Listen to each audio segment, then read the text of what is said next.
effort to kind of address this. But one of my students, he has a touch sensory issue, and he could not, for anything, he did not like jujitsu at all, because jujitsu, you get the heavy gi on you, and then you're getting tossed, you're getting taken down. But he was so on the ball when it came to when it came to objectives, and when he learned what jujitsu was, or as I say to the kids, it's about sitting on top of your friend, not letting your friend sit on you. And he got it. He went from absolutely hating jujitsu to absolutely loving it, because all the chokes and all the tosses he did on me, he could not wait to do to the other kids. And he got into it, and he's been so happy with it. And I miss that munchkin, darn it. No, this is amazing. And Alex, can I bring you in? Mm-hmm. Sorry, I guess our live stream got bounced because of someone told us TOS. Alex, this is reminding me of when you got bounced from Twitter. So I redid it. I just retweeted it. So sorry about that. But Alex, okay, can you bring in your story of how you, because you were an advocate. You were one of these people that, Serena, you met, you finally got your diagnosis. And you've told me a little bit. Can you tell me about what your connection? For me, myself, how I started. So when I was, all my life, I had been training in gymnastics. And then when I hit 13, my coaches said to me kind of like, oh, we think that you would be a good coach as well. You should probably start your CIT training. And I was like, sure, why not? Like, I love the sport and I would love to coach because I like working with children and youth. So I did my training, and through doing my hours, I actually got asked to do a one-to-one class with an autistic girl. So pretty much her parents worked with me, and one of her therapists would speak to me about like what her needs were and what her boundaries were, so that I could make a class accessible to her. And I went into this like I never like I was new to coaching, and then I was new to working with this community of people. So through there, I so adored working with her. She was so amazing and really sweet girl. So through there, I started branching out, and I would work with the community class in my high school a little bit. And then from there in college, I did all of my placements with the school board here. And I worked in the community classes, and I supported students with various developmental disabilities, but mainly autism. So for the last 11 years, the demographic I've worked with the most is people from the autism community, whether it be children up until adulthood.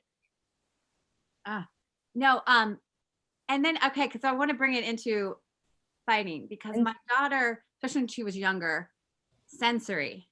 And is there something that fighting, like using your body, because she we put her in gymnastics, and I think that's what you were saying, you worked with a little girl. Yeah. Can you explain, Serena, what it feels like? I mean, obviously that's all you know, but when you say you need to have headphones on, is it because it's just too much? It can get overwhelming at times. I mean, I'm 28. I've had a little bit of time to kind of know how to work around things, but not everyone is as, has that.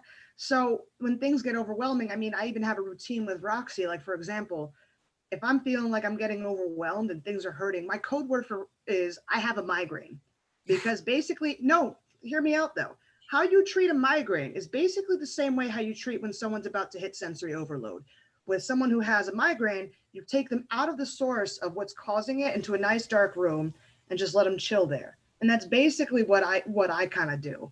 So when I'm hitting, but I'm blessed. I live in a place where I can have like a whole lot of CBD, because CBD for me, my sensory issues has been very beneficial.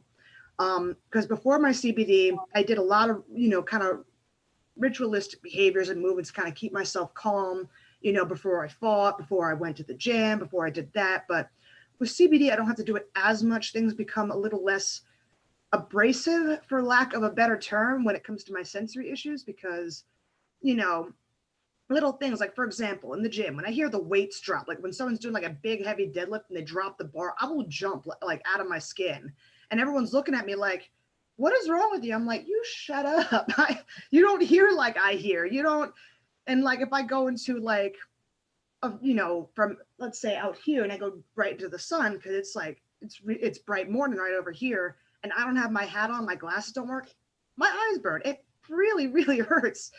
So it's for autists, we kind of have to do a little bit more of a maneuver to kind of get in and work with the, you know, with our fellow NTs, you know.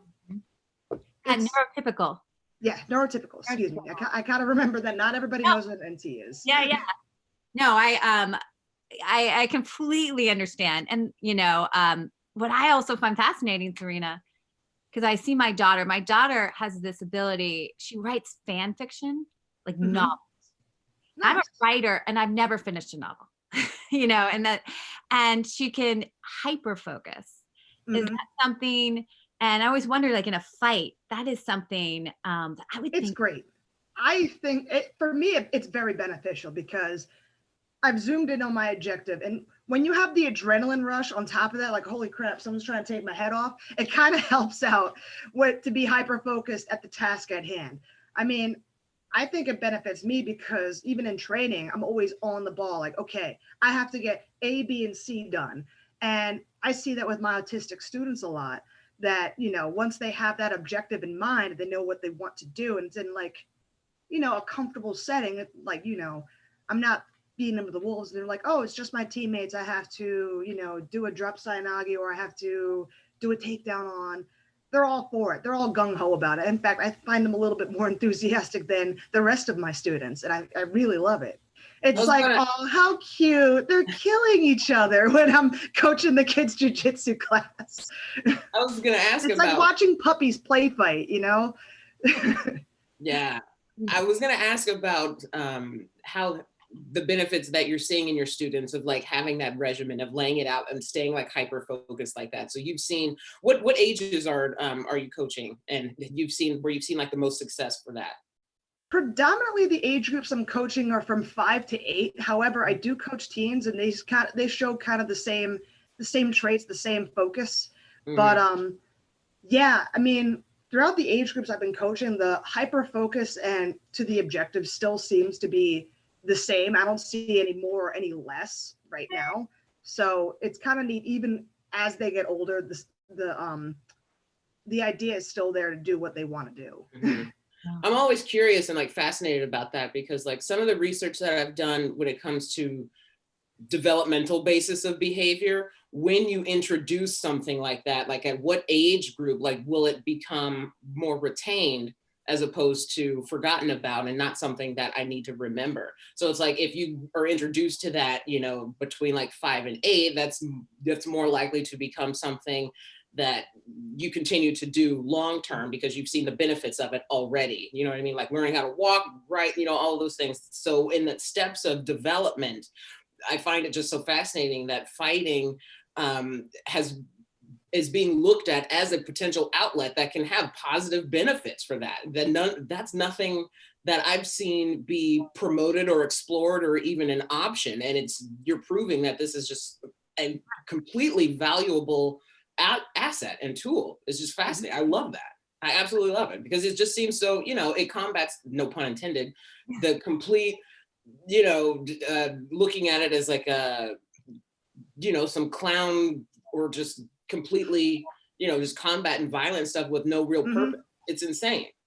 Well, there's a lot of things that come into this, because we unfortunately still deal with a lot of stereotypes with autism, and people don't seem to realize that these stereotypes they put to autism are just as harmful as like racial or, you know, cultural stereotypes. Like when people think of autistics, they think, oh, they're not athletic or they're incapable of athletics. I mean, when I was growing up, I actually had a lot of motor skill issues. Like I would trip over my own 2 feet.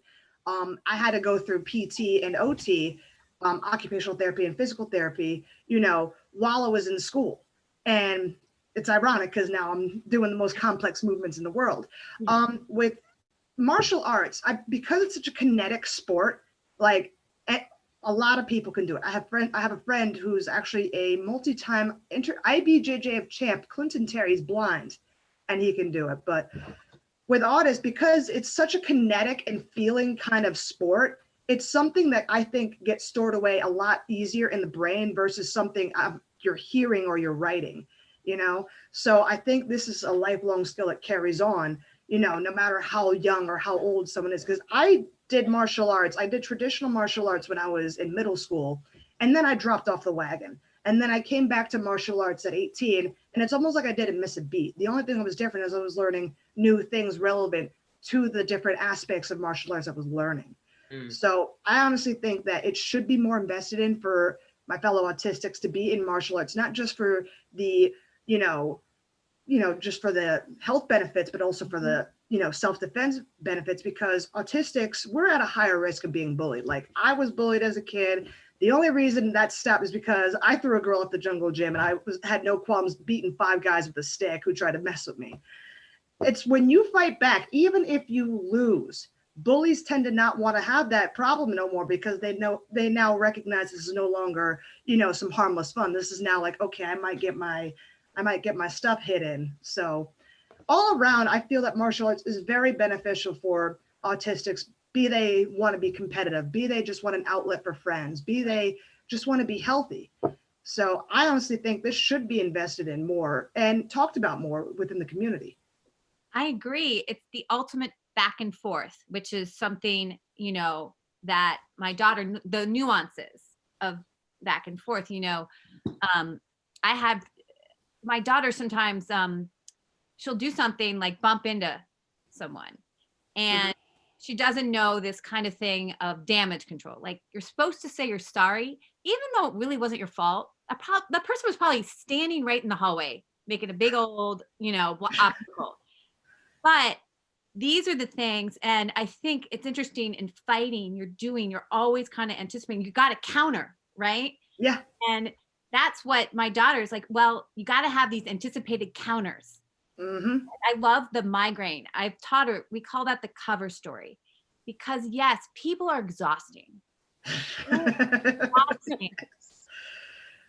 a lot of people have been saying, oh, isn't your daughter just loving being at home? Kind of, yes. But then she's like, you guys are here. It's like, it's not like a sanctuary. But I've had to tell her, like, it's not lying, because my daughter is actually the most honest person. And I know that about her. She doesn't understand why you would like lie about something. But it's for you got to do stuff for yourself.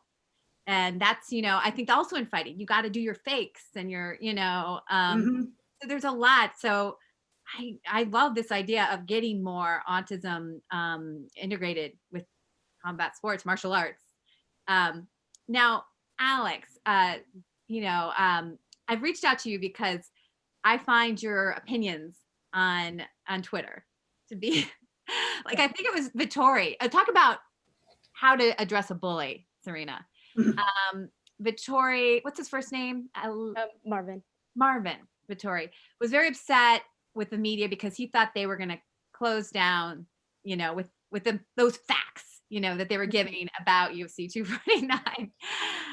And then his person he was fighting missed the weight. That was that not Carl Robertson? So he weighed in, but then afterwards there were some, I guess, complications, which prevented him from being able to compete at that point. So what do you do, Alex? You go on Twitter, and I love how you say that, because you're doing all this other stuff in your life. You're social working, you're going with high risk. You just put on there like what was it, damn you media? And it was just I saw that the fight had been it was off, and then I sat there and I'm like, well, I mean, the media didn't do this, and like I put like it was like, I didn't agree with what I said. I just said it because like it's a ridiculous notion. So I kind of met his ridiculous tweet with a counter ridiculous notion. So I just put it out there, and that was it in my mind. Like, I saw it and I was like, oh, okay, so I'm gonna post this. And that's it. Like it ended there, really. Yeah. But it's a great showing, you know, I love that kind of play, Zach. And it was really just, it wasn't as serious as a lot of people took it. Probably get, yeah. Maybe that's oh my God. Fight in the hallway, right? In the hotel. Oh my God, that was ridiculous. Like, I get it. I've had 4 girls back to back drop out. So it's diet, don't diet, diet, don't diet. The worst thing I did was say a bad word on the internet. I didn't get into an extra fight. Like, honestly, I'm a little irritated. I'm like a little upset with that, man, because yes, I get it. The fight fell through. Now, if you're on your big brain energy, you would have used that to angle for a rematch for a fight that would have been held next week. He would have made weight, you would have made weight, the fight would have happened, everything would be dandy. Because yes, he's had multiple people drop out and fights fall through. But this dude has been driving me up a wall, and it's a few other athletes on that topic you're talking about that the media somehow has the power to cancel things. If that was the case, we would have canceled Conor McGregor after throwing a dolly through the bus a long time ago. And we would have canceled John Jones for his, his driving under the influence, hitting a pregnant lady. The media doesn't have that influence, but I think because of this frustration, because of the times we're living in now, people are looking for someone to blame, for someone to like, oh, it's their fault. I'm going to blame them. I'm going to feel better about myself.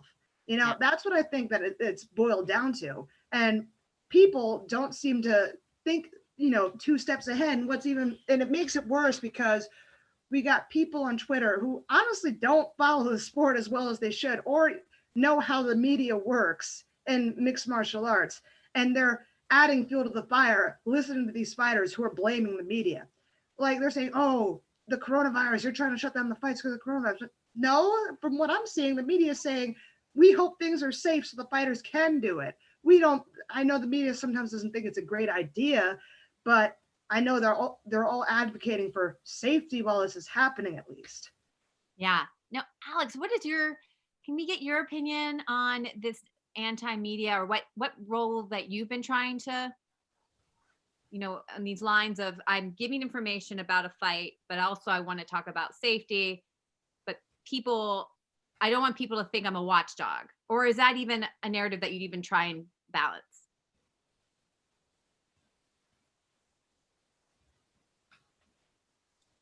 She frozen?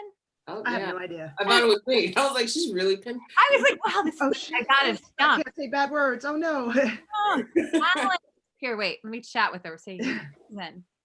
Try not to say bad words so we don't get booted off of YouTube again. I know. Is that what happened? I've been guilty of that, like in every other.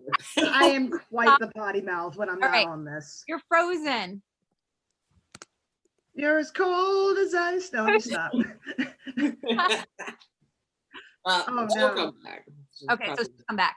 Well, then, we can just keep. I've got many, many questions. So I'm curious about the community of MMA, combat sports. What is it like to be, because there is a hyper masculine, hyper aggressive, I could say hyper NT social.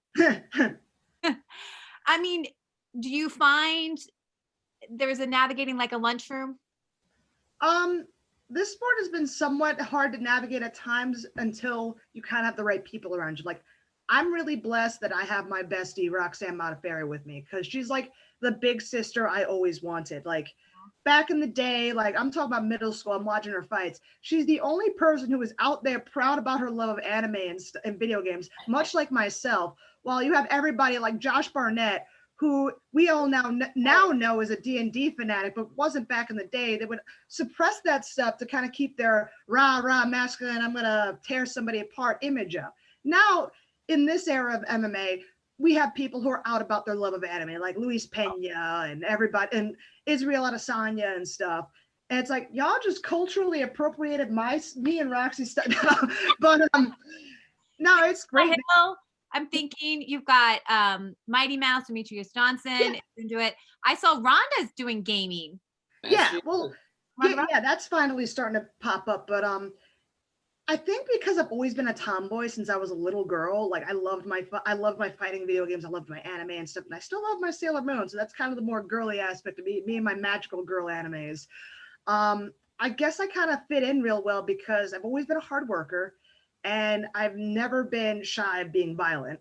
So I think I was pretty much, for me, I was a shoo-in. Like for other individuals, you know, we might have a hit or miss, but I fit in well. And because I'm very blunt, like some girls like to kind of dance around the topic and try and be nice. I'm just like, I just say it, even if it might hurt someone's feelings, as you were saying about your daughter, because I am so blunt and no one has to second guess what I say. You know, I kind of fit in well. Like there's times I'll be diplomatic about what I say, but the intent in what I'm just trying to say is still there. And well, the one thing, Serena, no one would blame you of being I'm going to say BSer, so we don't get off YouTube again, that you're a straight shooter. And there's a respect in that. So Alex, what we were talking about, and thanks. Sorry, I don't know what. Oh, it's so funny because you're just like frozen and we're like. Yeah. She's really thinking about this question. She's like, So I'll go back to that question, but we're talking about kind of the community MMA, whether, you know, because it's got this hyper masculine, you could say hyper social, you know, where people are on doing their Instagram and stuff like that. What is it like? And I guess we were calling it kind of the MMA lunchroom, and where do you sit? What about the media? Is there a lunchroom where there's different tables? I think yes. I think there's a difference between media, like from what I see, media with access, media without access.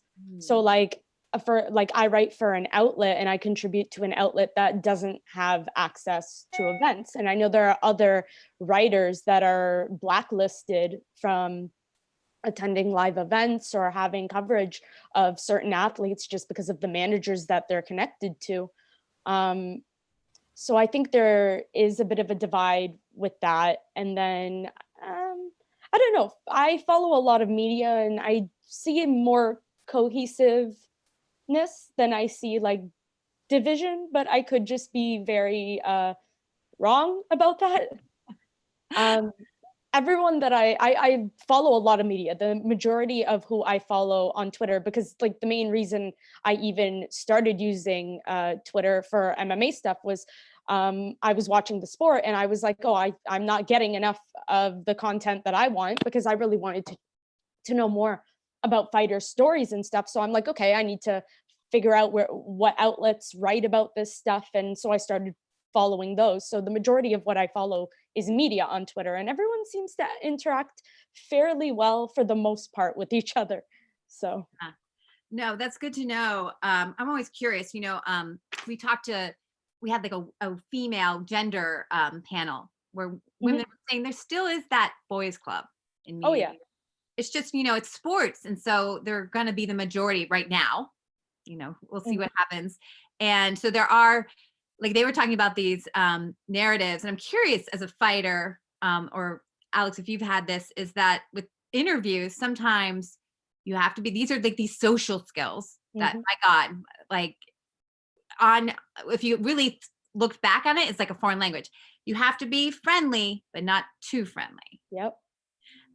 You know, you have to, don't be silent, but don't be too assertive. You know, do you find that you have to navigate that sometimes? I do actually. So a lot of people who have interviewed me actually enjoy kind of how I just say things, but I know that with some people, with some audiences, I kind of have to tone it down. So being a fighter, being someone who's been, you know, through endless interviews, I've kind of gained the skill of reading the room kind of by like trial by fire. You know, I used to kind of like not do as well, but like, for example, right now, you know, I know not to curse because YouTube's going to be weird about it. You know, it's just little things like that I learned to pick up along the way throughout my career of what to say, when to say it, etc. And it's honestly a learned skill, I think, for anybody, be they autistic or not, in the fighting world. Because you have some people who are amazing fighters, but they're horrible as an interview, to interview, and vice versa. You have people who are maybe not the best fighters in the world, but they're great and they're charismatic on the mic.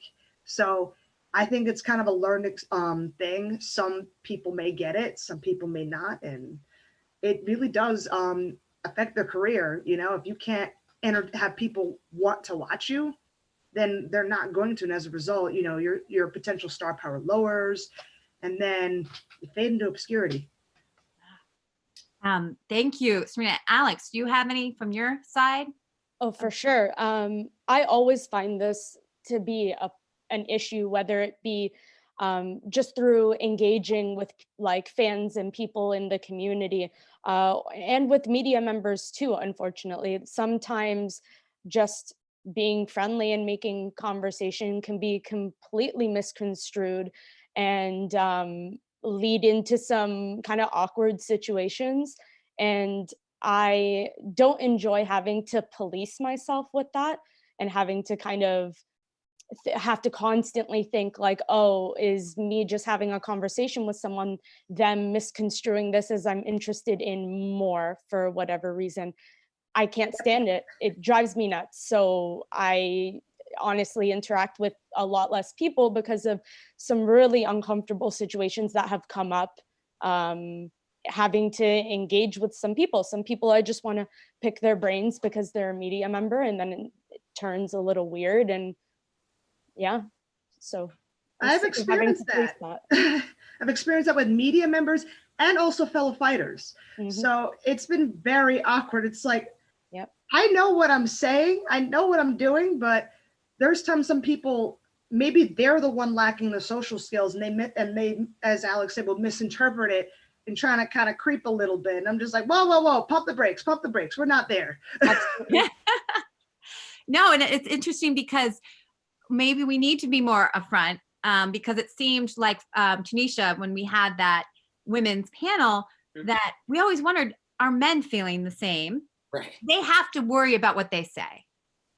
Is it something, as the gender, that we always kind of have to have this, I hope you don't think I'm coming off like this. So yeah, absolutely. And it seems like there could be the potential for hidden agendas, that there can be that there's only room for one. So I have to be the one on top. So I'm going to do whatever I can. It's like Game of Thrones for media. It's like insane that, that notion that there can only be one. And that stems down from a more systematic, larger issue of like inclusion to begin with, that makes us feel like there's only room for one. And that means our behavior has to be on point and perfect all the time. So it just speaks to a larger issue and makes you brainstorm about what can be done to remedy that, to show that there is room at the table for everyone to have a seat and to have a voice and to have a presence, so long as it's, you're coming true, you're authentic, and you're not here to just be, the fly or the, just to flaunt for the gram or whatever, but you actually have a passion and an invested personal interest in this. And it speaks too to what Alex was saying earlier about, the lunchroom stuff, because this speaks a little bit to what Aunt Evans was talking about on a previous one, that you love that dude. Yeah. And he's he the was homie. talking about, you've got, his son is actually the one I was talking about, who I teach a lot. Oh, I teach his son. That's amazing. Oh, great. Because he, brought it up the point that, you have public relations and then you have journalism, right? And they're very, very different. And those subcategories underneath that media umbrella that we all just lump it in, like it's the media. It's like, okay, well, you have journalism that's going to ask the tough questions. That's when people spin that into, why are you attacking me? Blah, blah, blah. It's like, or I'm doing my job. And then you have the, more just PR that is going to eliminate those that aren't going to ask the tough questions and that are just there to promote, because that is literally their only job. And so those would be, I think, separate lunch tables too, of who's going to be in there. Absolutely. We've seen, the some of the head female reporters, you know, and journalists at ESPN get their badges and media credentials removed from the Mayweather fights because like Michelle Beadle and stuff, because they were going to ask the tough questions about his history with domestic violence and stuff. And so like ESPN and them were like, nah, not, you know, they banned them from being in attendance because they didn't want to get, you know, they didn't want that negative PR.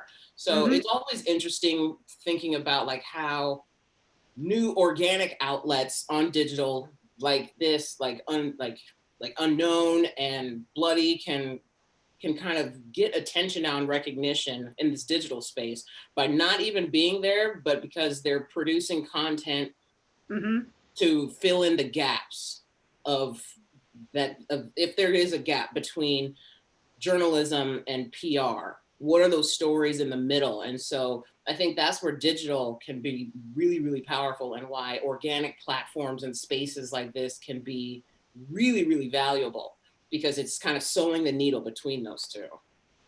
Tanisha, this leads into a great point, because this story, you know, I was already invested in MMA, but knowing that Serena is out there, who's, oh gosh, I'm going to say it wrong.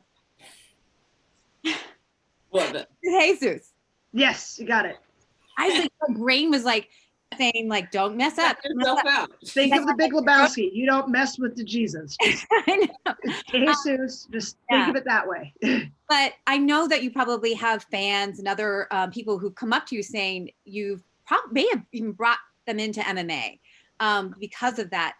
I have to ask you, was this something that was ever, did you make a deliberate choice? I'm gonna bring up my autism. Did anyone ever say, shouldn't you just be a fighter? And that's your personal story. I'm just curious because, you know, there are like, why did Josh Barnett have to hide his D&D? Which, by the way, we got a note on Twitter. Ryan Sprague said culturally appropriated, laughing out loud, because you said that he took the D&D. But yeah, I'm curious. Was that something that was ever someone? I'm just so curious about your story with that. So I always wanted to be a fighter, so that was just something I wanted to do. However, a few weeks before my amateur MMA debut, the Sandy Hook shooting happened, and I'm the oldest of 4 kids, and all my siblings are also autistic. So I'm having to see them being bullied because now it turned to an autistic witch hunt once everybody found out the shooter was autistic. And they're saying, oh, don't hang out with that one. That one's autistic. They might, be a school shooter in the future and stuff like that. I thought that was horrible. So I'm like, at this point, because I was still kind of a little nervous about being out there as autistic, because we've grown up our entire lives, being taught, like, if you don't fit within the norm, you're wrong. And having gone through so many misdiagnoses and stuff, it's kind of left my brain, kind of with that searing image of, oh God, what are they going to mistreat me because I'm different? And now, the other side of me is just like, well, I can't say the word, but to heck with them. And on a podcast that was interviewing me before my debut, I actually came out and talked about my autism there. And then it kind of threw everybody else off because, like I said, I don't fit the stereotypes of autism. I don't fit the non-athletic, technologically advanced, autist that people see in the media, like in Rain Man. I'm not a savant like the Good Doctor, like all those stupid stereotypes out there. So everyone started to kind of look in at first because of the autism, but then they saw I could throw these hands, and then they just really enjoyed how I kept, was a straight shooter, and I threw my hands, and I just kept doing what I was doing. And then, yeah, it was quite the thing. Great. So when my daughter was diagnosed, this was in 2007, not, 13 years ago, I had a lot of people saying, don't ever let that diagnosis out. It'll be a label. And, and I lived with that for a while, where I would take her to events and school, and I would not tell people, but it would be like, I would be so worried, like you use that word coming out, that they would figure it out and then treat her different. Yep. But I finally, like, when my daughter really asked, like, she didn't really learn her diagnosis because it's a hard thing to kind of tell your child, you are different. Your brain is different. However, she was about 3rd grade, and I do think it was a relief. It's like, oh, this is why, you know, things it's are like, yeah, when you're struggling for so long trying to figure out what's going on here, and then you finally learn what it is, it's not necessarily a bad thing. It's like, oh, so it's been this way the entire time, but I didn't know. And now when you finally have the answer, it's like, okay, well, at least now I know, you know, what I got to do to a certain degree. Like, okay, now I know I have to do A, B, and C. I have to do this I have to put on this hat. So when I go inside and there's bright fluorescent lights I can hear buzzing, you know, they won't kill me as much. Or if I go out and about, I need to do this, that, and the other to potentially avoid a sensory overload. Yeah. You know, so it's better than going your whole life not knowing all these things and then having these things happen to you and feeling horrible, like you're almost defective in a sense.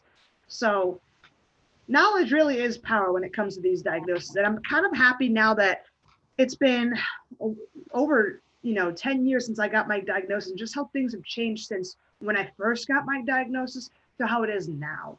Like back when I first got my diagnosis, like, yeah, there was need for the autism awareness to say, like, now people are aware of it. Now we need people to know how to treat others on the spectrum. Yes. You know, I'm not saying that, oh, you know, give me all these handicaps because I'm autistic. I'm like, hey, bear with me. I'll catch up to you, and it'll take me an extra second or two. And that's the kind of attitude we kind of need now out, you know, in today's world. And I feel like we're kind of getting there, but there's still a lot more steps we need to take. It's, you know, we have to think about, yeah, where we've come. You know, I was thinking when my daughter was diagnosed, they still had the Lancet had not refuted the Andrew Wakefield. You guys are aware of that? He was a very doctor, much so. Yes, who said in a research study that autism was linked to the MMR vaccine. And so the vaccine movement, which what I really felt, Serena, is that there was so much attention to that, not about, well, what can I do to help her just communicate, right? And so a lot of people were getting fixated that, you know, like we were saying with COVID, we want someone to blame. They want some big bad boogeyman. But here's the thing. People don't recognize, but autism, the genes linked to autism go back about 10,000 to 100,000 years. I would like to know where the vaccines were back then. It was part of our our genetic history that helped us survive. But think about this. Were electricity and all these modern conveniences around way back when? No, and it takes genomes and genetics in general a lot of time to adapt to a new environment.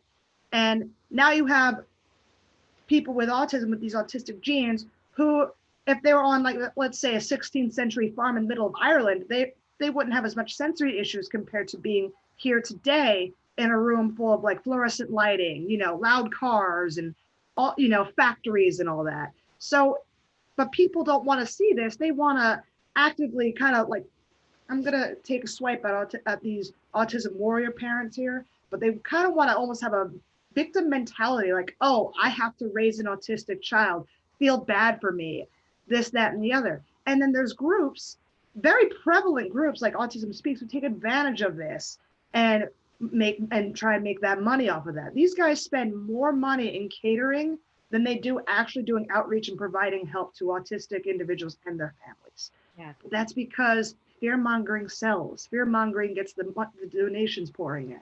Yeah. But people don't see that far ahead.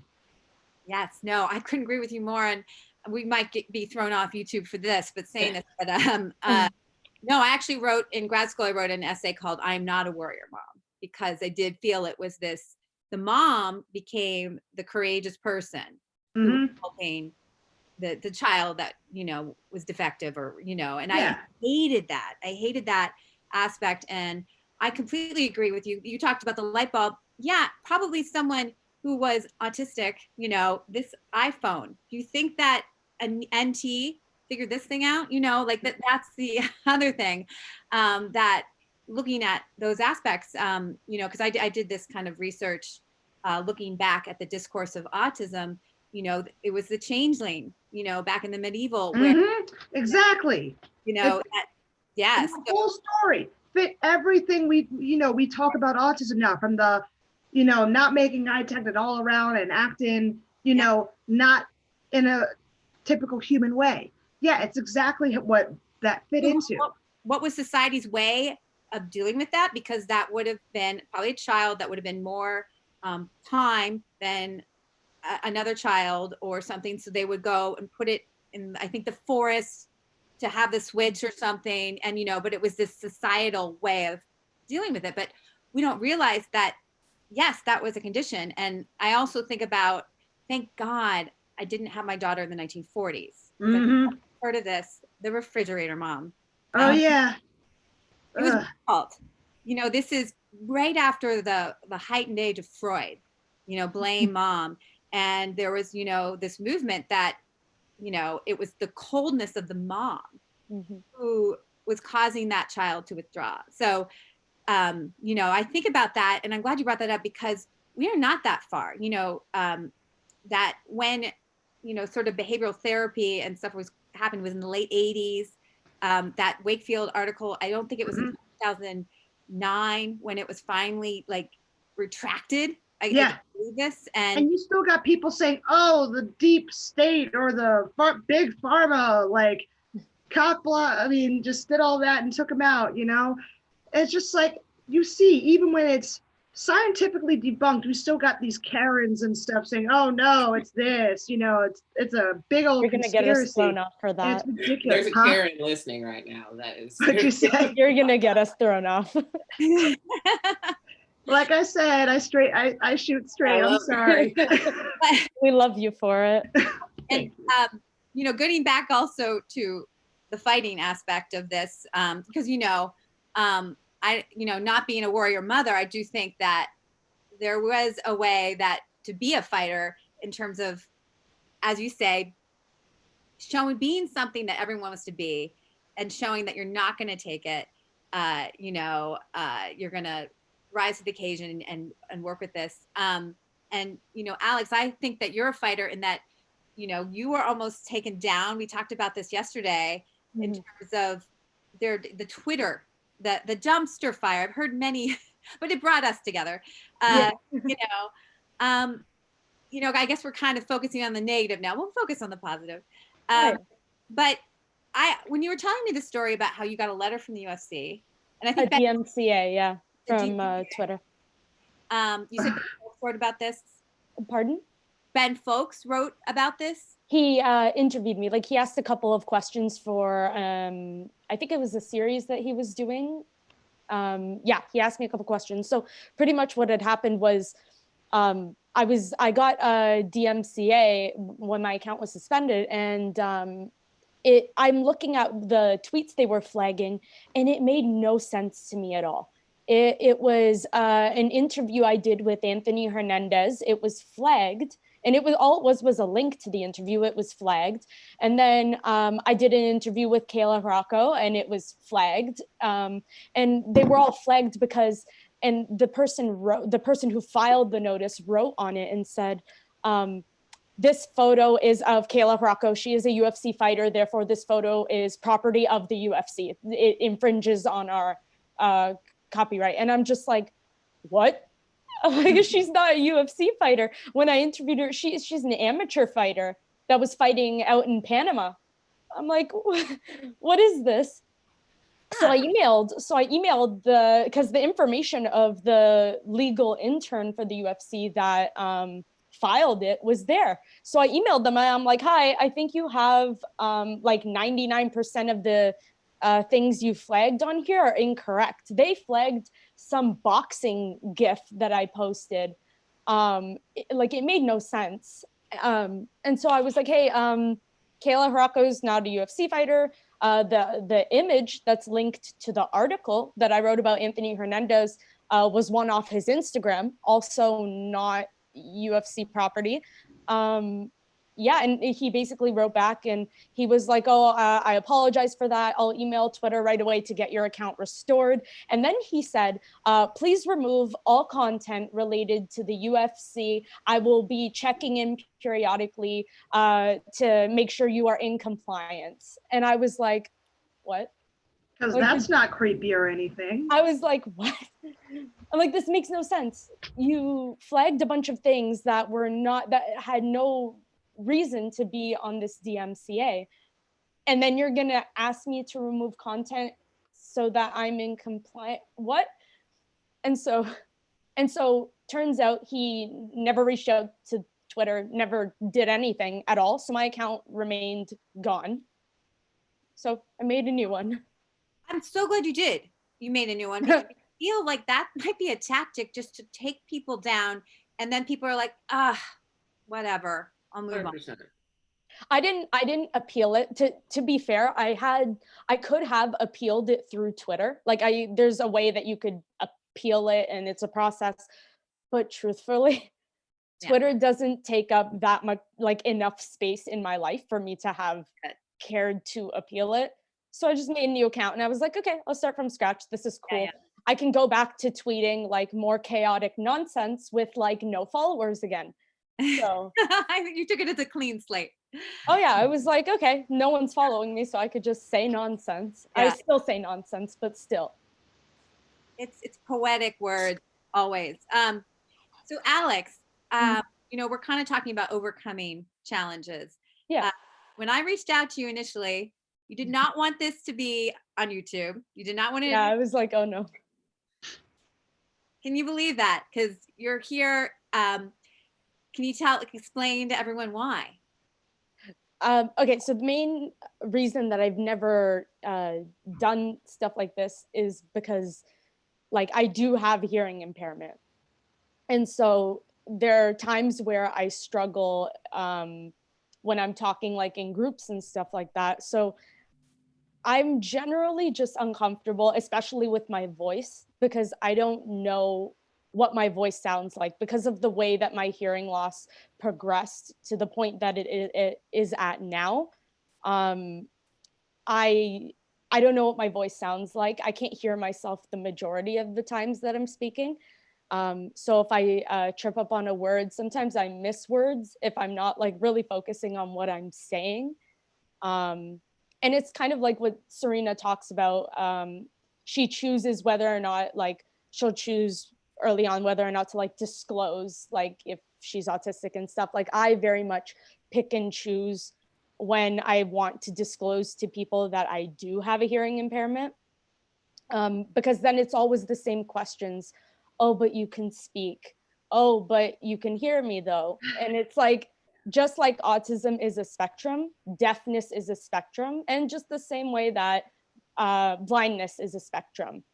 Like some people can leave their glasses at home one day by accident, and they can be totally more or less functional in their day-to-day activities. Whereas some people rely on their glasses so much that if they leave them at home by accident, they're not functional at all without their glasses. Serena, see you up here like I'm blind, I'm autistic. I mean, I got a lot going on for me right now. Yeah, I wear glasses too. It's just I don't need them that badly. But yeah, for me, if I forget my hearing aids, if I forget my hearing aids, oh gosh, I'm just a mess. I'm a mess normally, but without my hearing aids, I'm a big mess. So yeah, the main reason I'm uncomfortable with a lot of video stuff is because I don't like hearing my voice back to me because it sounds different so many different ways. Like if I have my hearing aids in, I kind of know what it sounds like. If I have my hearing aids out, sounds totally different. Audio playback with hearing aids, audio playback without hearing aids, it's so different, and it really freaks me out, and I don't like it at all. So I probably won't be watching this back.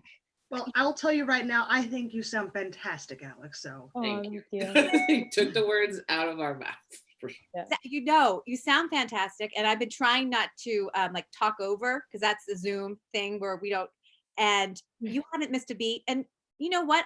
Those random words you don't hear, probably you don't need them. You know, it's a fake it till you. It's definitely a fake it till you make it kind of thing. So, like when I'm having conversations with people, they definitely think that I'm picking up more than I actually am.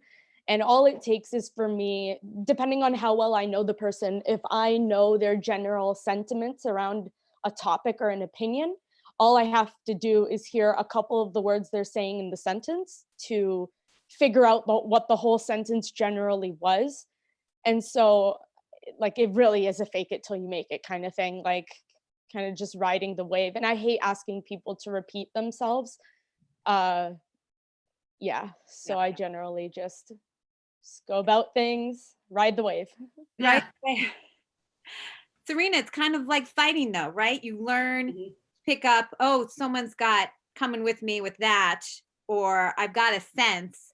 You know, it's these skills that you learn, that you've learned over time, Alex. And, you know, because I would, you know, and I heard, I don't know if this, tell me, when I say I would never know, that probably, is that like when someone says that, what do you feel? And I'm very conflicted, honestly. It's like, hooray, you don't think I'm autistic, but it's also like, kind of like, what the heck, you know? Because it's like, oh, you don't seem autistic. Like we say back again, we're going back to the stereotypes. Oh, you don't, like autism to a lot of people has a look per se or an act. And so when people are like, oh, you don't look or sound this way, it's kind of like going up to somebody of a certain race or culture. It's like, oh, you don't act like insert race or culture here. It's almost kind of insulting, but they have the spirit, I guess, more or less. Like, I guess they don't know what else to say as a compliment. Like, hey, you're rocking that autism really well. It's like, thanks, buddy, I guess. You know, it's kind of one of those things you do have to roll with. Like, you know that their heart was in the right place, but what they said wasn't exactly the best, you know? Yeah, Alex, is that similar? Yeah, absolutely. Like the number one thing that I get when I choose to disclose, like, yes, I am deaf, is people go, oh, but you could speak. Oh, but you've carried on this conversation well. Like, it's very much about just passing. And it's really exhausting to have to explain to people then, like, deafness is a spectrum. And like, just because I speak well, it doesn't mean that I'm totally functional. It just means that I've tricked you into believing that I'm totally functional. Like, that's just the way that it is. And then people start to inquire about like how I lost my hearing, because how I lost my hearing plays a huge role in why I am even able to speak so well. So like, people also need to understand that not everyone's just born deaf. Some people, it's over time and they just lose their hearing, and there's different factors involved and such. So yeah, no, I think that's great. And by the way, neurotypicals, people with autism, people with hearing impairments, I think we're all playing, right? We're all trying to trick each other. I think it's something we should always remember, because I think that sometimes you think, God damn that person, I hate them, like Jennifer Aniston has it all together. She's just tricking us all. And what I'd rather have is more of these authentic conversations where I'm asking you, Alex, what does it mean when I say that?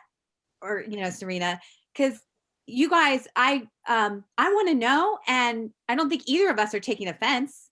No, these this is like open, honest conversation about how these, because some people may not ever ask these questions because they're too shy to. They don't want to step on other people's toes. But this is a perfect way to like tell about these things. Like, okay, this is this because you shouldn't say this because. It's a learning experience. But it's all up to the individuals want to learn about it objectively versus taking offense if they've been corrected. Yeah. I'm sure. Go ahead.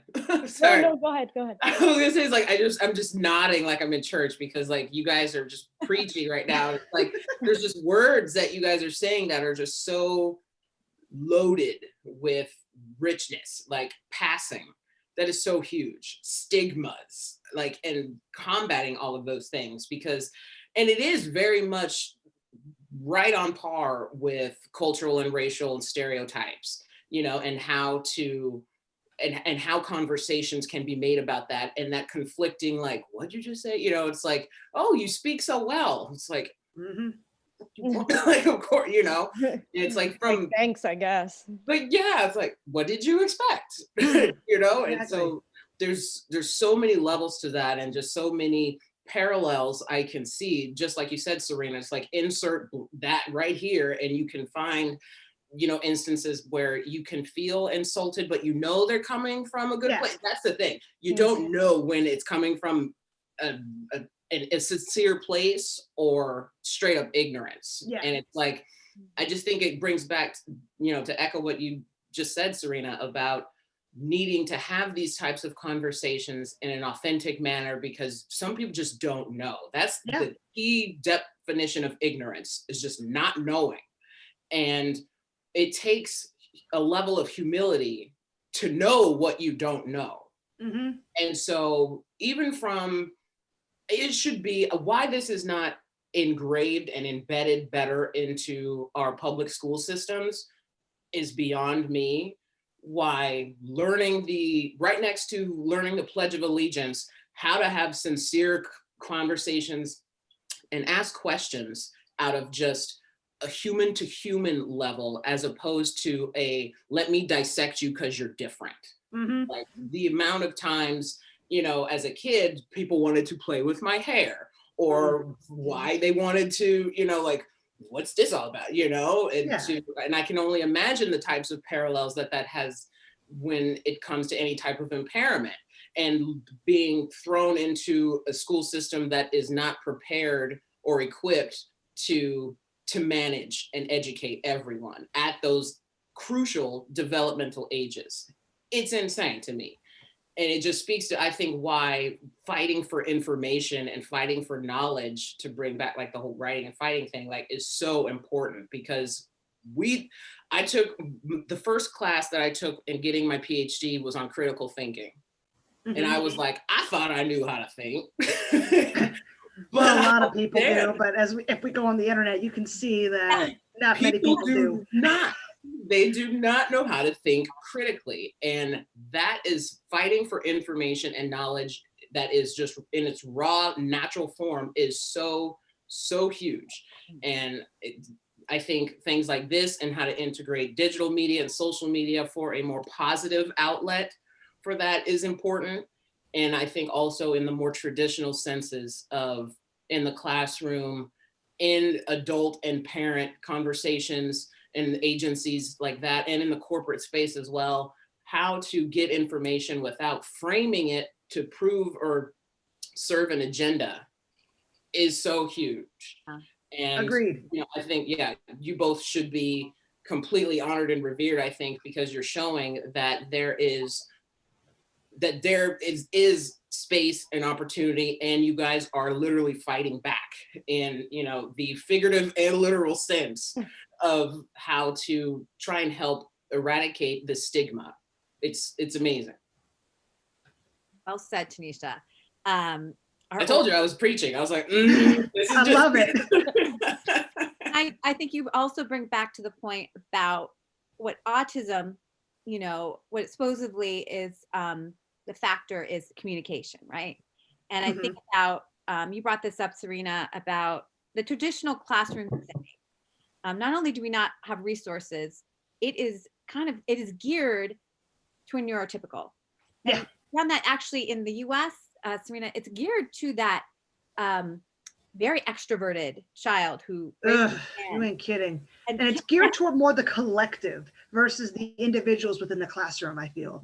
And it's very problematic. And I don't know why we still have this happening, because it's not making anybody's grades any better. It's not helping individuals. Now we have kids who are advancing in grades, but you know, they're still behind because we're not focused on the individuals within the classroom. We're focused on making the entire class's test scores, or just scores in general, be just enough for them to advance to the next level. So these kids who, you know, autistic, you know, kids in classes who are growing up, they're just going to be like, they're in the fake it till they make it phase. And they're like, oh God. And they're hoping that they just don't encounter that one pitfall that will, you know, mess them up because no one prepared them for it.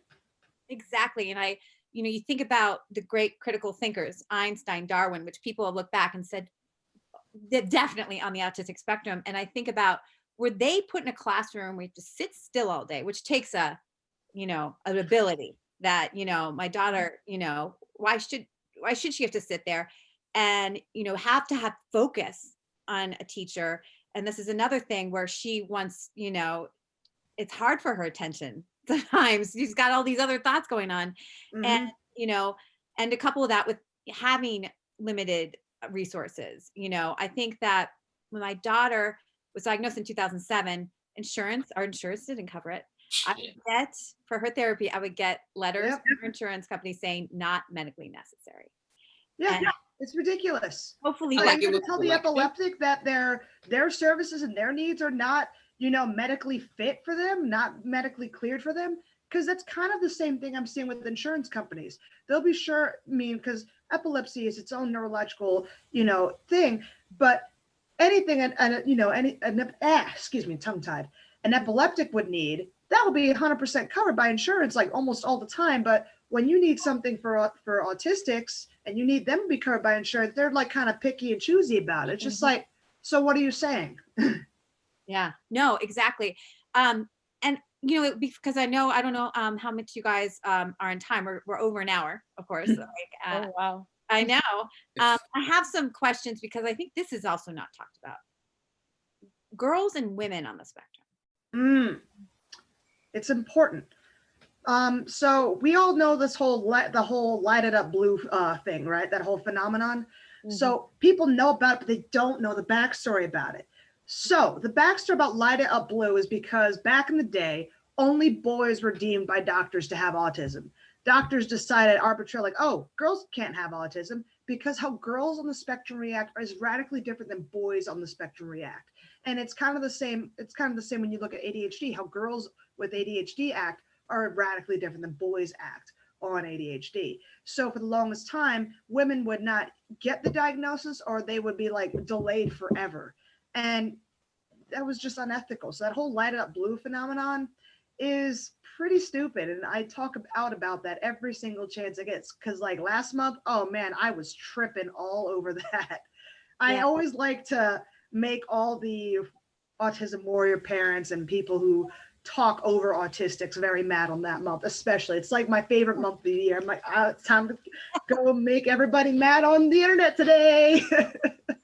No, and I hear you, because I think also there is this idea that also people on the spectrum who may like high functioning, well, it's okay for a guy to be geeky, or be more cerebral or something. Girls, they're supposed to be social. Like social. They're supposed to be all quiet and stuff. They're gonna be all like smiley. I'm just like, what? Because my daughter is not like that. She's very much her own person. And I love that she doesn't have any kind of self-esteem issues because she really doesn't care about what other people think. But a lot of people, and I'll even say like relatives of mine, will be like, why isn't Natalie wearing a dress? Stupid stuff like that. Stupid stuff like that. Why is your child not fitting in these small social norms that society arbitrarily dictated? It's like, how about I just become my own person because I enjoy myself? I'm not breaking any laws. No one's hurt. No one's dying. So exactly. And I think this also kind of goes into maybe gender roles. Like a girl, she can fight. She doesn't have to be the polite, pleasing nurturer. Just like a man doesn't have to always be this, aggressive, masculine, I need to go out and strut my stuff. And I think that's something we need to respect, because, it was very hurtful, because I often felt that people wondered if and this is me taking, I don't want to be a warrior mom, but why aren't you being a better parent by setting better examples or showing your daughter how to, wear her hair perfectly and stuff like that. And, I finally just stopped caring and that, and I adore her. And I think it's awesome because she just basically wears a new Pokemon shirt every day. Hey, no, she writes Pokemon fan fiction, by the way. And it's awesome. But, and I know that there are some people who just they may think I'm a bad parent. And I'm like, fine, I'll take that, but don't look bad on her no matter what, or I don't actually care. But the simple response to those kind of people is this: are you paying my bills? Are you feeding me and my child? If not, then mind your business. That part. there. Well, because we are wrapping up almost an hour and a half. I guess I want to have a last question, and Tanisha, please chime in here. You know, you always have these great thoughts to wrap things up. Is there something? First of all, Serena, what is your goal? You know, I'm going to ask those questions in terms of being a fighter. You know, I'd love to know where you see yourself as a fighter in 5 years, and then is there a goal you have in this advocacy for autism? Well, I hope my goal in 5 years is that I'm within the UFC and I'm top 5, if not fighting for a belt. I want to be that autistic champion. And that's all, even when I'm old and I'm probably having a hot guy pushing my wheelchair around because of how beat up I've gotten, you know, I still want to be that good autistic role model. Like, you know what? I got, you know, Serena can do things. I can do things too. She was awesome, so I can be awesome too. That's the kind of figure I want to be, because we don't really have great, you know, living autistic role models right now. We may have Dr. Temple Grandin, but nobody exactly grows up saying, I want to be a farmer who made slaughterhouses more humane. Like you said, people look up to fighters. So if they see someone who's fighting for their dreams, despite everything life is throwing at them, I want people to feel that and be like, you know what, I can get up and do whatever I need to do today because she did it. Excellent. Alex, I'm going to ask the same question. What is your goal in 5 years? And, you know, is there something that, you know, overall you'd like to see in the MMA world, in the social services world? Well, my 5-year goals and stuff like that, it's definitely in my field of work with, I do a lot of things right now. So between international work and then working with people with developmental disabilities, and then also in the last 3-4 years, I've been working with a lot of at-risk youth, recently incarcerated youth coming from human trafficking sector. So I can't say right now that I'm 100% sure where I want to focus on, but I know me as a person, and I know I probably won't focus on one thing. I'll probably keep myself busy and still be doing a lot of different things all at the same time. I should be graduating in the next 2 years, so I'm happy to just be done with school, never have to think about it again for a couple of years.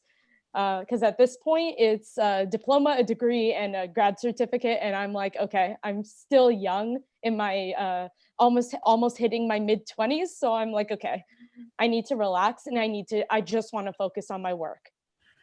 In terms of MMA, like writing and stuff, like it's strictly an outlet. Like for me, people in my work life ask me, oh, well, you do all this stuff, what do you do for self-care? And I'm like, oh gosh, do I tell them that I watch the combat sports and I do a little bit of writing for fun? Like, I'm like, oh gosh, is that like a can of worms that I want to open? And they all look at me like I'm nuts. But like I've found really great ways to kind of intersect the two with like the opinions that I have. I'm a lot of the times looking at the sport through the lens of what I do 70 hours a week in my like field of work. So I look at the sport through a different lens, and I have a lot of different opinions, and I just post them, and that like Twitter's an outlet just to throw out an opinion because I can't message my friends. But getting off topic, I really like finding ways to mesh the two. And for the day program that I run during the summer, I actually had a local boxer out here, Nick Fantauzi, who donated his time to come out and work with my group on some boxing conditioning and skills and stuff like that. So in 5 years, I would love to just be incorporating more fighters coming in, working with at-risk youth, fighters coming in and like being able to teach a lesson or a class to youth that are on the autism spectrum or have a developmental disability, because physical activity and the willingness for athletes, especially fighters, to come out and embed themselves into this community of individuals with developmental disabilities, it's kind of rare. And then you have people like Serena that does the work that she does. She's a self-advocate, and she's an advocate for others, and she's coaching and training those in her own community. And I love that so much. if you're ever out in Toronto, you know you're gonna have to come work with my youth and my kids. Absolutely. Shoot, as soon as the pseudo Hunger Games nonsense is over, I'm down. I've always wanted to come to Toronto. Yeah, I'll gather a group for you. I have a girls' social group. I'll gather it for you, and you can run some drills with them. But yeah, that's within the next 5 years. I'd like to just do more of what I'm doing. So. That's great, Alex. Tanisha, any last words? Or fine, and then we'll go around one more time. My goals, 5-year goals, or just last words. I said, oh yeah, I just goals, Tanisha. I'm like, I don't goal stuff. I don't know. I feel like just what we've been talking about is just so valuable, and it's, you know, what I had tweeted you yesterday, Alex, about like the experiences that you've gone through, and the same with you, Serena, has completely shaped your voice, and it's one that holds just so much merit, and we won't see the benefits of until later, right? It's not something that I think we get immediate transactions with, right? It's like I gave you, like, it's not an immediate return, but it should be one that I hope both of you feel at least some type of warmth, that it is so valuable what we've all been talking about, and what you two continue to aspire to be in terms of being a service to your community and others, because information is key. And I think when I was doing some project management, because like my background's in like traditional entertainment and stuff in LA, and one of my team members told me that I was a great manager because I made them feel important. And I was like, what? And I was just kind of taken aback by that. I was like, really? It's like, yeah, you made me feel important, valuable to a team. And I think I could say that about both of you. And I think what at least I hope to aspire to do, and it takes this type of village collaborative effort between, you know, our 4 minds and many others that I'm sure are listening, is to create more spaces and opportunities like this to be humble, look what we have, see what we need, and then create a plan to execute that, because our youth depend on it, our future depends on it, sanity depends on it.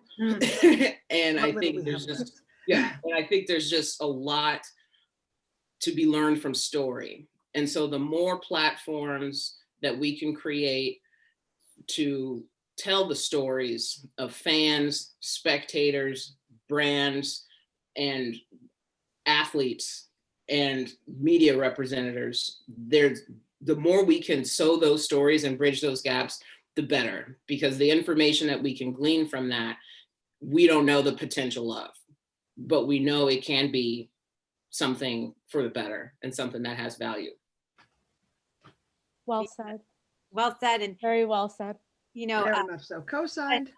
Yeah, no, and thank you so much. And Serena, I think this tags off of what you were saying about looking at the autism as a discourse. You know, what you're saying, Tanisha, is that, you know what, we can help shape it. We can't, you don't have to have society shape it for us. Right. That's why we need conversations like this, where I'm asking questions, open, that I don't know if I'm doing everything right for my daughter, you know, and having Serena not try and project herself as this perfect fighter, but saying, this is who I am. This is what you just need, like, as you said, just give me a moment sometimes. But I have all these, I'm a great person who has all these amazing qualities. Some of them are on because of autism, some not. And, you know, Alex the same way, in terms of what you've overcome, and deafness, and people knowing that, yes, you can speak, because deafness is not just one way or the other, black and white. So let's write the new discourse of autism in that, you know, it's something of a person is just thinks in a different way, has different sensory. There's no cure. There's no, you know, none of that. And you know, therapy. Nope. Yes. No, it's about just embracing that individual. Exactly. Writing our own story. Writing our own story. Tanisha, where can people find you? I am on Twitter, T Singleton Says. My website also has some content, like some previous research and studies that I've done, is tunishasingleton.com, and some more outlets like this I'm in the middle of organizing to launch this summer, as soon as I'm finished relocating to Las Vegas and stuff. So for now, just find me on Twitter at T Singleton Says, and more announcements will be made there. Nice. Great. All right. And Alex, and after you, please tell us where we can find you. And then I'm going to ask a fight question, because I got girls I get to talk fights with. I'm not going to I'm going to take advantage of that. So, Alex. Just Twitter at Alex Scaffidi _. That's it. Thank you. And Serena. You can find me on both Twitter and Instagram at Serena Southpaw, all one word. Basically, I post fighting stuff, autism stuff, and a whole bunch of memes. So if you guys are bored during quarantine, please hop on my page. I love it. A great thing. So I was going to maybe ask, because I've heard that Roxanne versus Lauren Murphy, is that been set up? I wouldn't even ask what you think of that fight, because I think I'm going to cry, because obviously, first and foremost, my loyalties are to my bestie, Roxy, but Lauren Murphy is a very nice and sweet individual, and she's a hard worker. She also sent me a Godzilla Jiu-Jitsu shirt that said Guardzilla, because everybody knows my love of Godzilla, because it's relatable. Apex predator by itself a lot, doesn't care about everybody, was born the way it was. I mean, very relatable here. But she sent me that shirt, and I'm just like, and she, always like supports me and like talks well about me. Is like, she was rooting for me in the Invicta Phoenix Rising tournament and stuff like that. So she's a good egg, but someone's got to lose. I hate when my friends are fighting, but I think Roxy's going to take it. I'll take it. Alex, do you have anything on that fight? Oh gosh, I like them both. I like them both a lot. I don't know who I literally don't pick until weigh-ins, and I'm super biased. I really like both women as fighters and as people. I'll probably lean on the Roxanne side, just so Serena doesn't come attack me or anything. Oh, please. Why would I do that? No. I'll probably lean towards Roxanne. I love it. But I might switch up at the last minute. Like I always do that. And my picks are notoriously bad. So I love it. So I love it. And so Serena, when do we think we might have that rematch? I'm hoping soon. I mean, I know that before all this craziness happened, Invicta was going to have its next show this month on the 28th. I know that's obviously out the window, but I'm hoping sometime this summer this rematch will happen, because like I said, it all makes sense. I live in Vegas. Taylor Gordado lives in Vegas. Nevada State Athletic Commission is about to be open for business, and Invicta has been talking forever about using the Apex. I mean, everybody wins there. Yeah. We'll see. I can't wait. I'll be looking on your Twitter when that announcement comes out. Thank you both so much for coming. Please come back to Writing and Fighting. We have these, we overthink everything. Yeah. That's what I say. And we love going off topic. That's it. Yeah. It's fun though. Thank you for having us. Thank you so much. I appreciate it. Have a good day. Bye. Bye, guys. Yeah.